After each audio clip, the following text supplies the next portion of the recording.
오늘 새벽에도 하나님의 은혜가 저와 여러분에게 함께하기를 기원합니다. 역대기는 귀한 백성들의 정체성과 사명을 가르쳐주는 성경이라고 하였습니다. 가장 먼저 족보를 통해서 뿌리와 정체성을 가르쳐주고 있습니다. 아담으로부터 시작된 역사는 귀한 백성들이 야곱의 후손이고 또 유다의 후손임을 보여주었습니다. 그리고 3장은 유다의 후손 중에서도 다윗 왕의 후손을 보여줍니다. 3장 1절부터 4절까지는 다윗이 헤브론에서 낳은 6 아들입니다. 4절을 보시면 헤브론에서 7년 6개월을 다스렸다고 합니다. 그러니까 다윗의 최초 통치는 남유다만 다스린 것입니다. 그리고 북이스라엘과 언약을 맺고 예루살렘에서 33년 동안 통일 국가를 이루었습니다. 5절부터 9절까지는 예루살렘에서 낳은 아들들입니다. 그런데 5절을 보시면 솔로몬을 누구를 통해 낳았다고 하지요? 밧수아를 통해서 낳았다고 합니다. 이 밧수아가 우리아의 아내 밧세바입니다. 그리고 밧세바는 사무엘하 11장을 보면 엘리암의 딸입니다. 여기 보시면 암미엘의 딸이라고 되어 있습니다. 어제도 말씀드렸지만 이렇게 한 사람이 다른 이름을 가진 경우가 있고 또 모음이 없어 표기가 없어서 발음이 다른 경우가 있습니다. 이런 부분을 염두하고 족보를 보셔야 됩니다.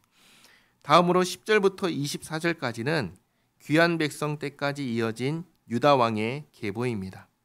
다윗을 이어 왕이 된 사람은 솔로몬입니다. 그리고 르호보암 때 다시 남유다와 북이스라엘로 나뉘었습니다. 쭉 내려가서 13절을 보시면 히스기야가 나옵니다. 히스기야 왕 때 북이스라엘이 아수르에 의해서 멸망했습니다. 15절을 보시면 요시야의 아들 넷째 아들이 살룸입니다. 예레미야 22장을 보면 살룸이 요시야를 이어서 왕이 된다고 합니다. 그리고 열왕기야 23장을 보면 요시야를 이어서 왕이 된 사람을 여호아하스라고 합니다. 그러니까 여기 있는 살룸이 여호아하스의 다른 이름인 것입니다. 살룸은 3개월을 다스리다가 폐위됩니다. 애굽으로 끌려가 거기서 죽습니다. 그래서 살룸을 이어서 왕이 된 사람이 둘째 여호야김입니다. 16절을 보시면 여고냐가 있는데 여고냐는 열왕기하 24장을 보면 여호야긴이라고 되어 있습니다. 그리고 17절에 있는 것처럼 열왕기하 24장 15절을 보면 여호야긴은 바벨론에 사로잡혀 갑니다. 그리고 여호야긴 이후에 왕이 된 사람의 이름이 시드기야인데 16절에 있는 여호야김의 아들이 아니라 15절에 있는 요시야의 아들 시드기야가 왕이 됩니다. 그리고 이제 족보에서 중요한 것은 바벨론에 사로잡혀간 왕의 계보입니다. 그래서 바벨론에 사로잡혀간 여고냐, 여호야긴의 아들들로 족보가 이어집니다. 19절을 보시면 부다야의 아들 스룹바벨이 나옵니다. 이 스룹바벨이 누구냐면 1차 귀한 백성들의 인도자입니다. 그런데 에스라 3장을 보면은 스룹바벨을 소개할 때 부다야의 아들 스룹바벨이 아니라 스알디엘의 아들 스룹바벨이라고 합니다. 스알디엘은 누구냐? 17절을 보시면 부다야의 형이라는 것을 알 수 있습니다. 아마도 스알디엘이 아들이 없이 죽자 동생 부다야의 아들 스룹바벨을 이제 형에게 입양했거나 아니면 형사 취수제를 통해서 부다야가 스알디엘의 대를 이을 사람으로 스룹바벨을 낳았을 것입니다. 그 다음으로 쭉 넘어가서 여기까지 3장에서는 다윗 왕의 후손을 보여주었습니다. 바벨론에 잡혀온 그때부터 귀한 때까지 왕의 계보가 이어지고 있음을 보여주면서 하나님께서 이렇게 우리를 포기하지 않고 약속대로 지켜주고 계심을 알려줬습니다. 그 다음은 4장입니다. 4장은 2장에서 보여준 유다의 후손들을 보충합니다. 1절을 보시면 유다의 아들들의 새로운 이름이 추가됩니다. 헤스론과 갈미와 훌과 소발입니다. 쭉 보시면 9절과 이제 10절 보시면 야베스가 등장합니다. 아마도 고스의 아들일 것인데 족보 가운데 개인적인 이야기를 이렇게 길게 기록한 것은 처음입니다. 아마도 대대로 기억할 필요가 있기 때문에 이렇게 한 것입니다. 그래서 9절을 보시면 야베스는 그의 형제보다 귀중한 자라 그의 어머니가 이름하여 이르되 야베스라 하였으니 이는 내가 수고로이 낳았다 함이었더라. 야베스라는 이름의 뜻은 슬픔, 고통을 뜻합니다. 쉽게 말해서 힘들게 낳은 아들, 고통스럽게 낳은 아들이라는 겁니다. 그런데 어떻게 귀중한 자가 되었을까요? 그것을 보여주는 겁니다. 10절에 야베스가 이스라엘 하나님께 아뢰어 이르되 주께서 내게 복을 주시려거든 나의 지경을 넓히시고 주의 손으로 나를 도우사 나로 환난을 벗어나 내게 근심이 없게 하옵소서 하였더니 하나님이 그가 구하는 것을 허락하셨더라. 두 가지를 기도하죠. 첫째는 복을 주시려거든 지역을 넓혀주시고 둘째는 환난을 벗어나 근심이 없게 하시길 기도합니다. 그리고 하나님께서는 이 두 가지 기도를 들어주셨습니다. 그래서 슬픔과 고통이라는 이름과 다르게 산 겁니다. 귀중한 자가 된 겁니다. 족보 중간에 이를 기록한 것은 어떤 분은 이렇게 설명을 합니다. 이 시대에 하나님을 그만큼 의지하고 하나님을 그만큼 하나님께 기도한 사람이 없었다.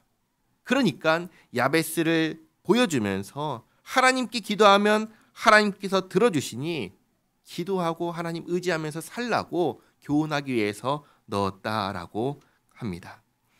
그 다음 이제 넘어가서 13절을 보면은 이제 그나스가 나오죠.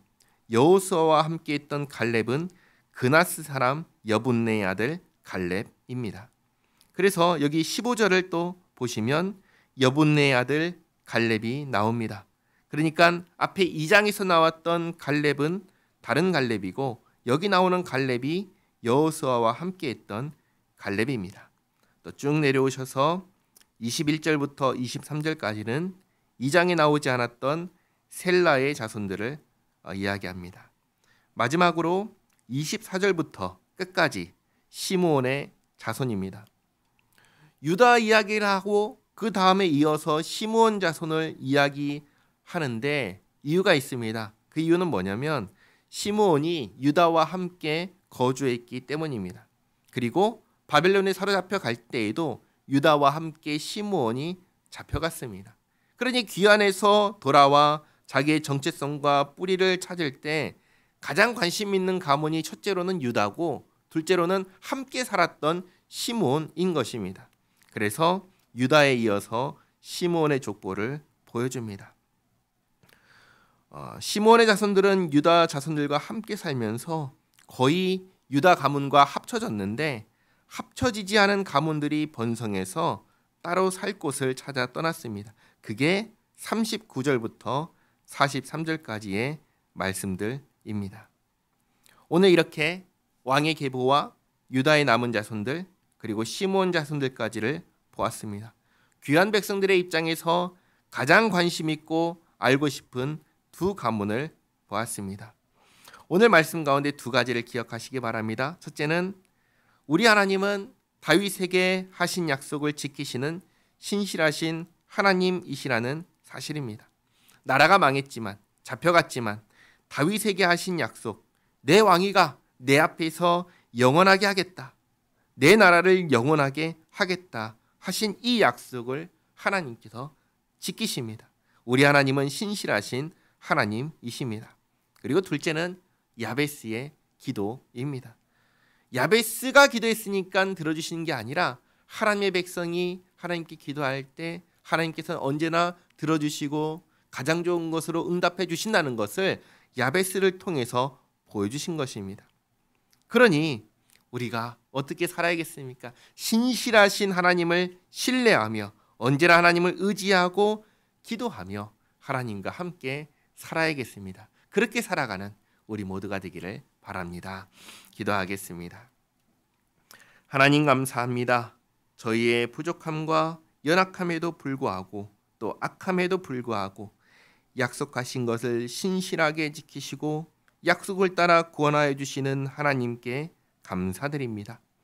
주께서 베푸신 구원의 은혜를 늘 기억하며 감사하며 주님을 영화롭게 하는 삶을 살기 원하오니 주님 도와주시옵소서.